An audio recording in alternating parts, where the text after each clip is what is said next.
जिस प्रकार से देश में जो माहौल है आघोषित इमरजेंसी का, जिस प्रकार से हमारे संविधान के साथ छेड़छाड़ किया जा रहा है, जितने भी संवैधानिक इंस्टीट्यूशंस हैं उनको लगातार जो है एक तानाशाह के तौर पे अपने फ़ायदे के लिए उसका इस्तेमाल किया जा रहा है।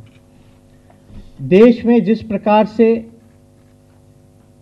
नौजवान बेरोजगार हो चुके हैं, कोई भी जॉब की अपॉर्चुनिटी नहीं आ रही है, किसान आत्मदाह करने पे मजबूर हैं, और ये जो गठबंधन जो लालू जी ने जो कल्पना करने का काम किया था, आज जाकर के जो साकार हुआ है, हम इसके लिए सबसे पहले अखिलेश जी को हम धन्यवाद देने आए हैं, और मायावती जी को भी हम कल मिलकर के आए, उनको भी हमने धन्यवाद दिया कि देश हित में ये आप लोगों ने कदम उठाने का काम किया है, संविधान को बचाने के लिए, सामाजिक न्याय के लिए, धर्मनिरपेक्षता के लिए, और देश पे जो खतरा जो मंडरा रहा है, आप देखिएगा जो अंग्रेजों के जो गुलाम रहे, आज वो देश पे सत्ता पे काबिज हो चुके हैं। बंच ऑफ थॉट्स, जो नागपुरिया कानून, आरएसएस का एजेंडा, आप लोग जानते होंगे कि मोहन भागवत लगातार कहा करते थे पहले भी कि आरक्षण को देखते हुए समीक्षा करके समाप्त कर देना चाहिए या आर्थिक तौर पे देना चाहिए। आज देखिएगा तो कहीं ना कहीं से हमारे संविधान के साथ छेड़छाड़ की गई, और जो इनका जो एजेंडा है, बाबा गोवलकर का जो बंच ऑफ थॉट्स का जो किताब है, ये संविधान की जगह पे उसको लिखना चाहते हैं। और हम तो एकदम पूरी तरीके से निश्चिंत हैं कि यूपी और बिहार से बीजेपी का सफाया बिल्कुल हो चुका है, इसमें कोई डाउट नहीं होना चाहिए। और ख़ास तौर पे यूपी में जब ये गठबंधन हुआ, बाई इलेक्शन भी आप लोगों ने देखने का काम किया होगा, फूलपुर सीट, गोरखपुर सीट, उप मुख्यमंत्री, मुख्यमंत्री अपनी सीटों को बचा नहीं पाए। कांग्रेस पार्टी भी उस समय अलग लड़ी थी।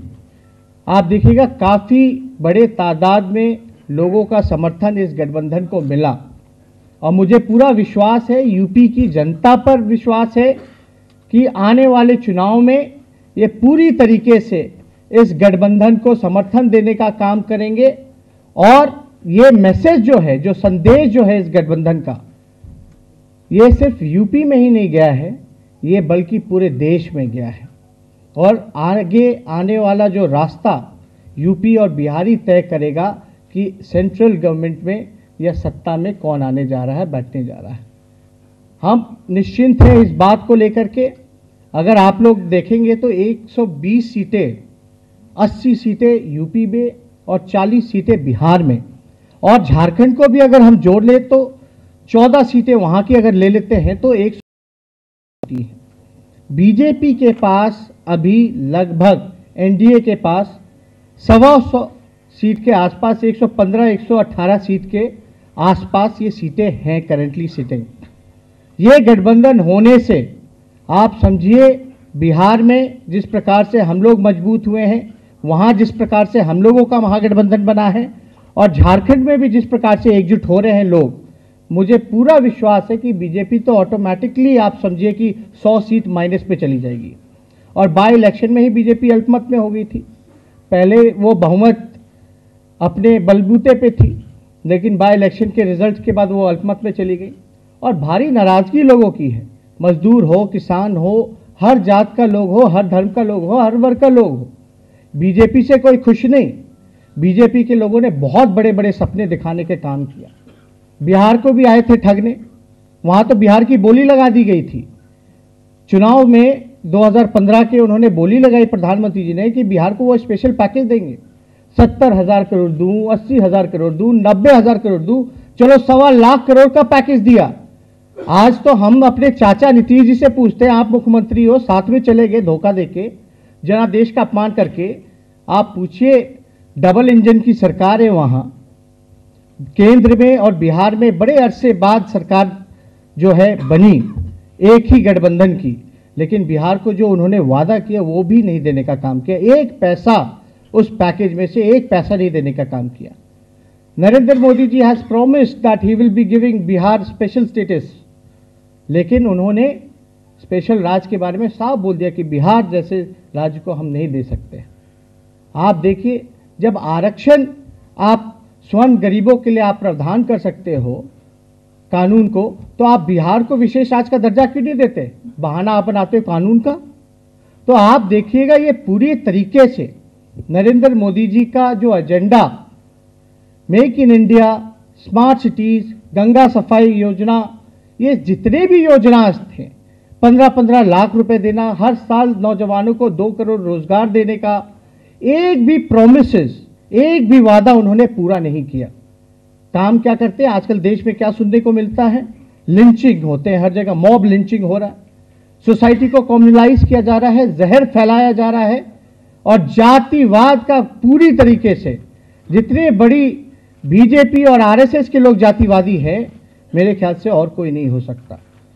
तो इसलिए देश को सही दिशा दिखाने के लिए, एक रास्ता दिखाने के लिए जो पहल और जो कदम आदरणीय अखिलेश जी ने उठाने का काम किया है, मायावती जी ने उठाने का काम किया है, इसके लिए हम पटना से चलकर तहे दिल से इनको बधाई देने के लिए यहां पर आए हैं।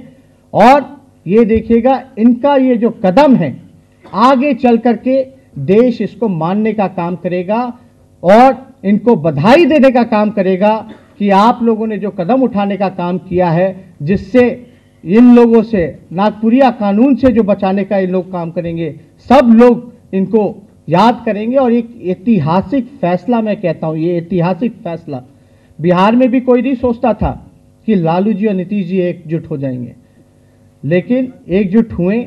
यहां भी लोग, बीजेपी ने पूरी तरीके से प्रयास करने का काम किया कि ये गठबंधन ना हो, और आप समझिए कि प्री प्लान में भी थे।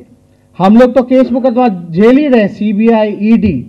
हम कहते हैं सीबीआई, ईडी अब एजेंसियां नहीं रह गई, अब वो बीजेपी के अलायंस पार्टनर बनकर के रह गए हैं, बस उनको फायदा पहुंचाने के लिए, उनके इशारों पे चलने के लिए। लालू जी आज जेल में इसी वजह से हैं क्योंकि पूरी तरीके से नरेंद्र मोदी जी लालू जी से खतरा समझते थे, और जो भी राजनीति में जो लोग हैं उनको छोड़िए, कई पत्रकार लोग अपने रोजगार को खोने का काम किया है, कई कलाकार जो हैं, एक्टर्स हैं, उनको गाली दिया जा रहा है, उनको बोला जा रहा है कि पाकिस्तान चले जाओ। तो ये किस तरह का माहौल जो देश में कायम है, ये देश की जनता देख रही है।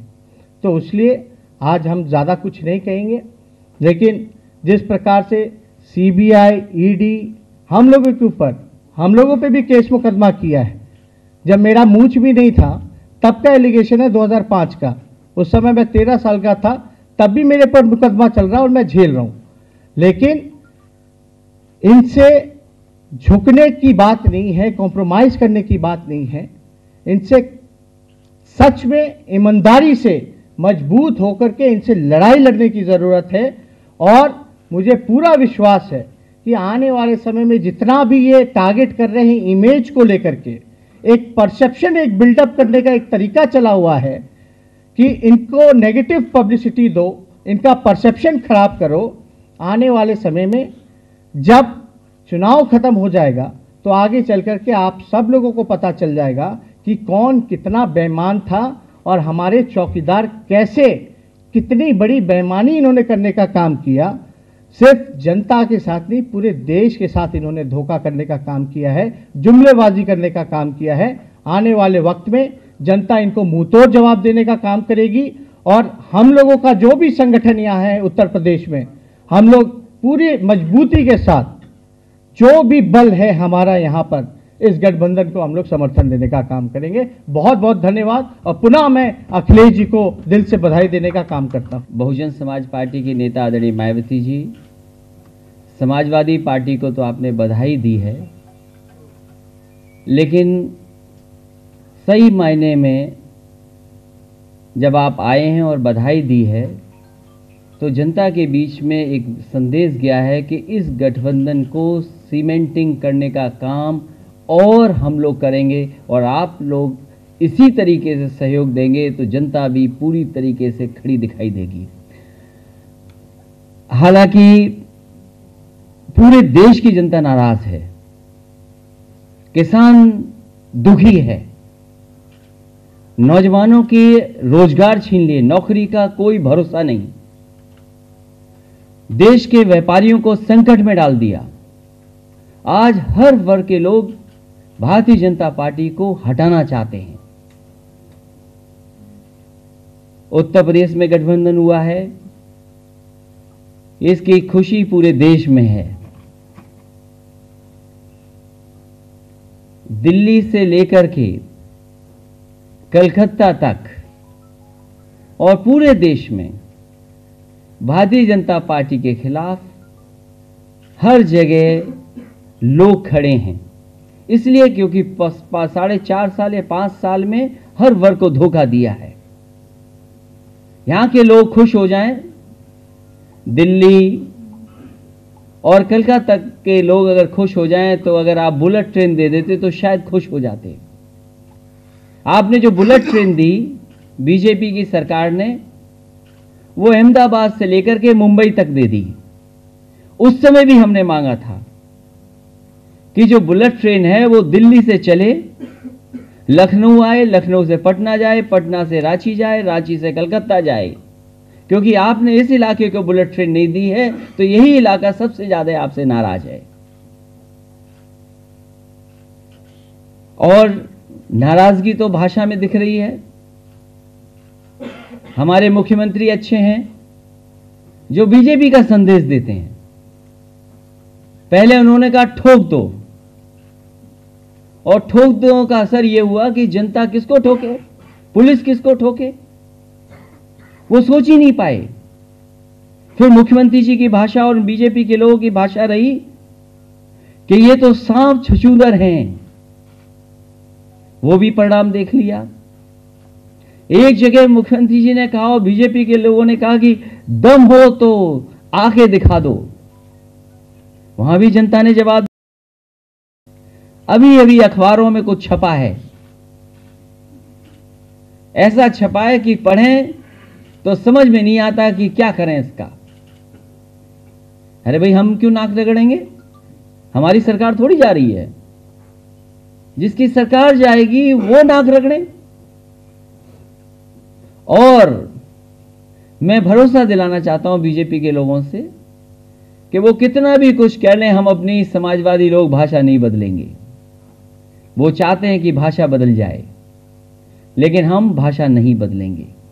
इस मौके पर तेजस्वी जी का, उनके सहयोगी साथियों का, आदरणीय लालू प्रसाद यादव जी का और इनके जितने भी साथी सहयोगी हैं, मैं उनका धन्यवाद देता हूं, स्वागत करता हूं कि आपके आने से ये गठबंधन और मजबूत दिखाई देगा। जनता को और, देश की जनता को और भरोसा गठबंधन पे होगा। और हमें उम्मीद है कि जिस समय मतदान होगा, देश के किसान, गरीब, नौजवान, व्यापारी इस सरकार को उखाड़ फेंकने का काम करेंगे। बहुत बहुत बधाई, बहुत बहुत धन्यवाद आपका।